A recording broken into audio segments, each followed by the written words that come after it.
okay? Hands are in the launch position, and my back knee is triggered. This is my starting position from right here, okay? That's where I want to set them up. Again, head doesn't move. Heel struck, front heel struck, head stopping. All right, head stopping, and from this position, they're just going to finish your swing. Okay, you've already triggered the separation that we want to have happen by the back knee, and then we just want them to finish. Pretty simple, but it's those two steps. Again, you can do it on a pad, you can do it on a tire, all works the same.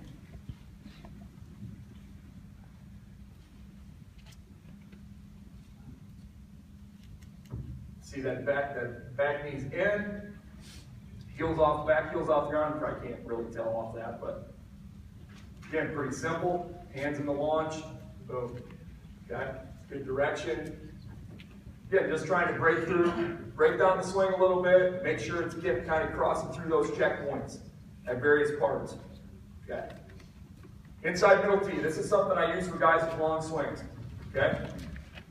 Guys are long. Dan Potempo was DH for us last year. Is all Big Ten. This is something he does all the time. Okay. He has a tendency sometimes to get a little length in his swing. It's not bad, but sometimes it gets a little much. So what I do with them, inside middle. So if I set up, this is my middle, so it's slightly off of my lead foot. All I want them to do is just take a tiny step in and a tiny step back. It's not much. Just enough to put this a little bit out front and a little bit on them. Okay. And what I want them to do is I want them to try to hit it up the middle, okay, with proper spin. So, it's not, I don't want it to be like an inside pitch that they're trying to hit up the middle or a pitch that you would pull so much. I just want them to have to force a little bit more extension. And in order to hit this up the middle, you have to stay short. If there's any length, you're going to come around this ball and hit it to the full side, okay? So, and again, this helps, Coach Hall talked a lot about it. We do a lot of long tee as well. And it helps in this drill to have the length of the cage so they can really see, the ball going forward.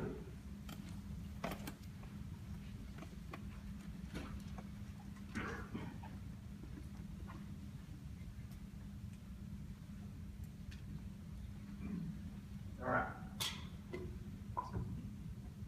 And it's just enough where they just have to get a little bit better extension, that they're getting a little bit more of that action. That's what you're trying to do. Just pass the ball. I've heard say, hey, you got to think about hitting 2 or 3 baseballs beyond the ball that you're hitting.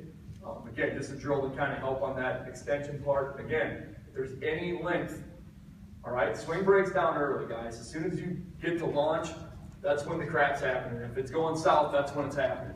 All right, you lose connection. Your upper half's controlling, whatever it may be. It's from launch position to start is where the problems arise, okay? Connection drill. This is another drill that will help stay inside the ball. Basically, we want to make sure it's a kind of a slow motion drill, okay? They're just going to go slow motion. You're going to load, and what we're trying to do is make sure that the elbow gets to the side and that the hands don't quite get in front of your belly button. So we're just going to go real slow here. You'll see him, and then he's just going to go back up. And really kind of as he goes back up, use that as his load. Okay? Again, trying to create some rhythm. You'll kind of see what I mean right here.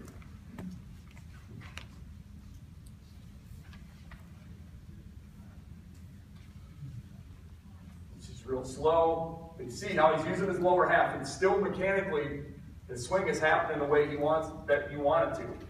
Don't allow them to just not use their lower half when they're doing this. It's real simple. Uses it as a load, boom. Again, that rhythm, just force that rhythm. You want it to be, this is how you slow the game down as a hitter, is this action.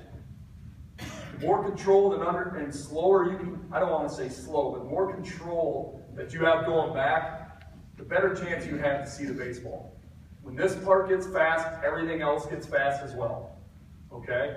So all your drill work, just hammer them that they have to have good rhythm, that they're under control as they load. Okay. Back shoulder connection, kind of a little bit of the same action, but what we do is we actually pin the bat to their back shoulder. Okay? So they're actually sitting here just like this. Okay? Again, try to get the bat angle right. Don't allow them to be up here this way. Try to start, again, trying to get on plane. okay, trying to get on plane. So it's just from this position, they're just gonna load, and they're gonna keep it pinned the whole time. Pin, and then take their swing, trying to swing basically from that position. Should help them stay inside the ball. Again, helps them stay connected, making sure that our hands and our barrel aren't starting to cast. Okay? In direction, all that type of stuff is something you're gonna get out of this drill as well.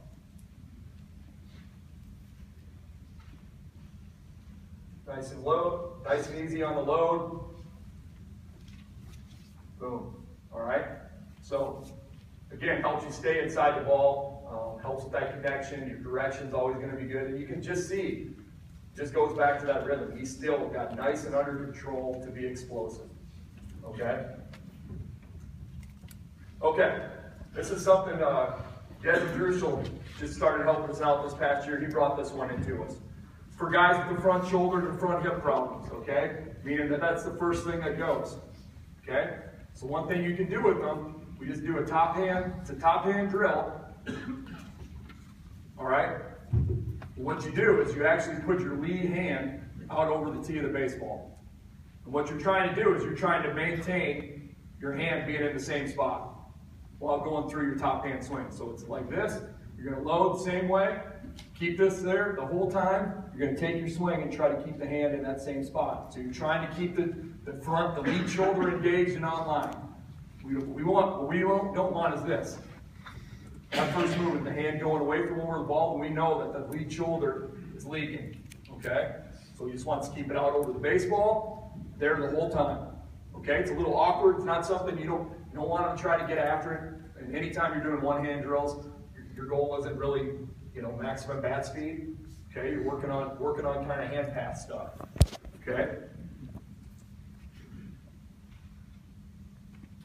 We just have a one-hand bat. If you don't have a one-hand bat, you can choke up on your normal bat, whatever you may do, or just saw off some old wood bats. You can use those as one-hand bats as well. Oops.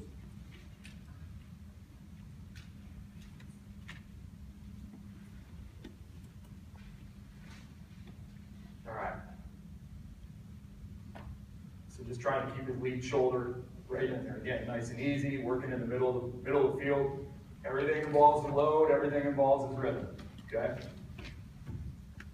All right, back knee soft toss. This one's been around for a long time. I remember doing it with Coach Rowling, Cascade. Back knee. So